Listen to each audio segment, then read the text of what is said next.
Amigos do projeto Simplificando o Direito Civil, professor Fernando Gaburri mais uma vez. Nós vamos falar hoje sobre paternidade socioafetiva.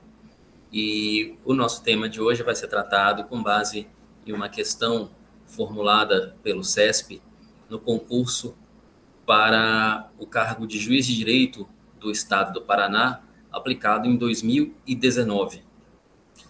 As questões do CESP para o TJ do Paraná apresentam apenas 4 alternativas, o que não as torna questões simples. Mas vamos ao texto da questão e depois vamos debater um pouco sobre o Instituto. Eduardo, na qualidade de pai registral, ajuizou a ação de anulação de registro de nascimento, tendo como fundamento um exame de DNA comprobatório de ausência de vínculo genético entre ele e o filho registrado. Nessa situação hipotética, à luz do entendimento jurisprudencial do STJ, o magistrado deverá. Então, o primeiro ponto que nós precisamos analisar é que a questão já blindou o seu foco de abrangência, vamos dizer assim, o seu espelho de correção com a jurisprudência do STJ. Não adianta responder com base em doutrina, com base apenas na lei seca, porque a questão já está pedindo o entendimento do STJ. Então, o aluno tem que conhecer esse entendimento.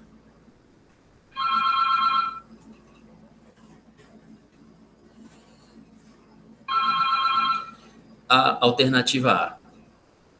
O magistrado deverá, então... Um momento que eu vou precisar desligar o telefone aqui.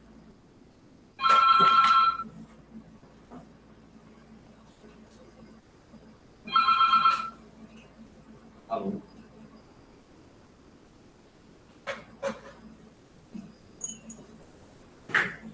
Pronto. O telefonema era só realmente para interromper o raciocínio. Coisas que o concurseiro já tem que estar realmente preparado para não perder a estabilidade emocional por nada.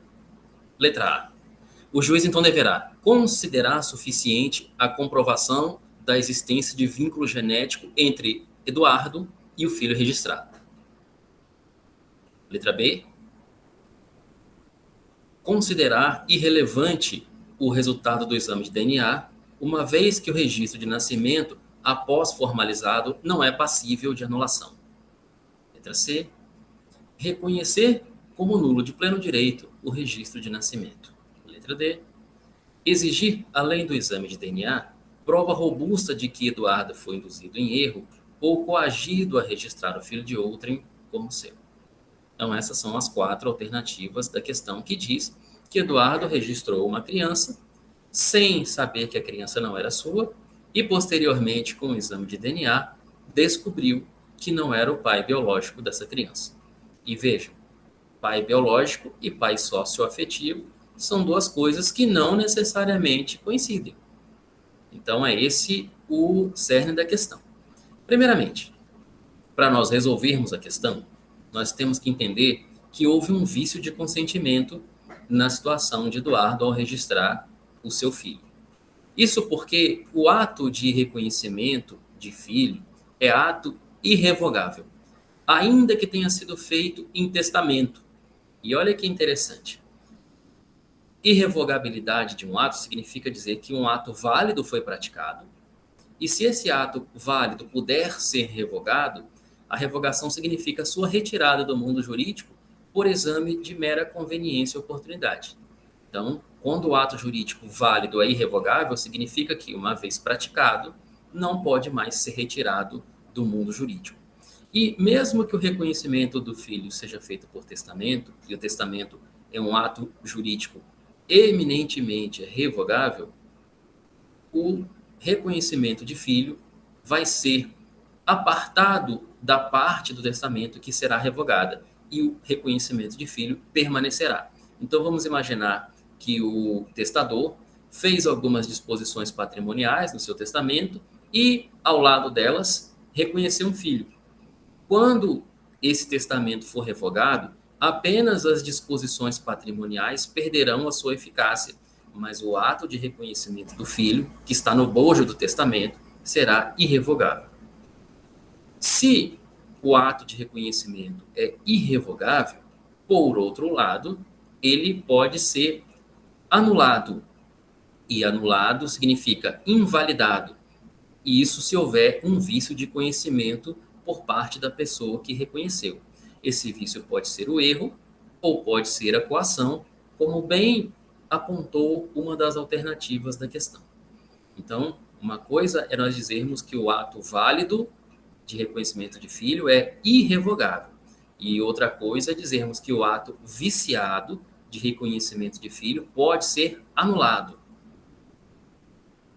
Um outro detalhe que nós precisamos analisar para preencher todas as alternativas da questão é que a presunção de veracidade do registro civil é relativa, ou seja, ninguém pode vindicar estado contrário daquele que resulta do registro de nascimento, salvo provando erro ou falsidade do registro, que é o que está disposto no artigo 1604 do Código Civil. Então, nós sabemos que o registro civil tem uma presunção relativa de veracidade.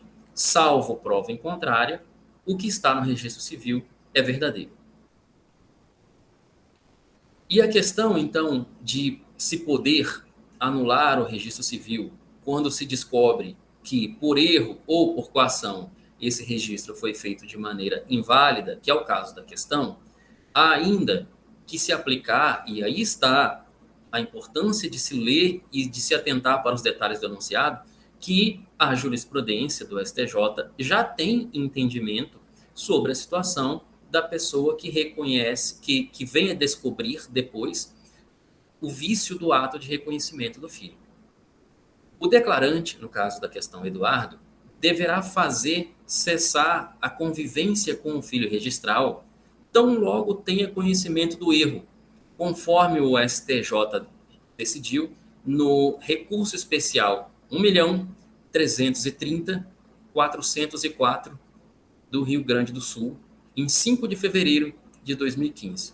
Isto porque, se o demandante, no caso da questão o Eduardo, mesmo após ter ciência que não é pai biológico do filho registrado, mas ainda assim permanecer convivendo com ele, estará consolidada a filiação socioafetiva.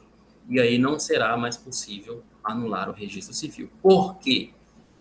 Porque o filho de Eduardo, embora não seja seu filho biológico, é o seu filho socioafetivo. E a lei civil diz que a filiação pode resultar de vínculo genético ou de outra origem civil. E a paternidade socioafetiva pode ser considerada como essa outra origem. Então, agora que nós analisamos todos os detalhes da questão, vamos ler a questão novamente e encontrar a alternativa correta, que é a seguinte. Eduardo, na qualidade de pai registral, ajuizou ação de anulação de registro de nascimento, tendo como fundamento um exame de DNA comprobatório da ausência de vínculo genético entre ele e o filho registrado. Nessa situação hipotética, à luz do entendimento jurisprudencial do STJ, o magistrado deverá, letra A, considerar suficiente a comprovação do vínculo genético entre Eduardo e o filho registrado e declarar anulação do registro de nascimento. Bom, com base na jurisprudência do STJ, nós sabemos que não basta a comprovação da ausência do vínculo genético. É necessário algo mais, que seria romper a convivência com o filho para não fazer com o filho registral, para não se configurar a paternidade socioafetiva. Vamos para B. Considerar irrelevante o resultado do exame de DNA, uma vez que o registro de nascimento, após formalizado, não é passível de anulação. Nós sabemos que o registro civil goza de presunção relativa de veracidade. É passível de anulação, mas cabe à parte interessada na anulação provar o vício, conforme o artigo 1604 do Código Civil. Vamos para a alternativa C. Reconhecer como nulo de pleno direito o registro de nascimento. Não é possível o reconhecimento como nulo de pleno direito, porque não há nulidade sem texto. Deveria haver algum dispositivo legal que diga que nessas hipóteses o registro é nulo de pleno direito, e não há essa norma jurídica no ordenamento jurídico brasileiro. A alternativa D foi a que sobrou, e certamente é a alternativa que nós deveríamos assinalar para pontuar a questão, diz o seguinte: exigir, além do exame de DNA, prova robusta de que Eduardo fora induzido em erro ou coagido a registrar o filho de outrem como seu. Então, essa é a alternativa correta, ou seja, não basta que haja o resultado do exame de DNA.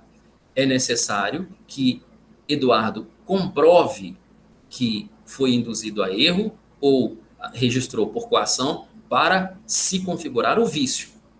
E não basta isso. Mesmo assim, e aí nós lembramos do recurso especial 1.330.404 do Rio Grande do Sul.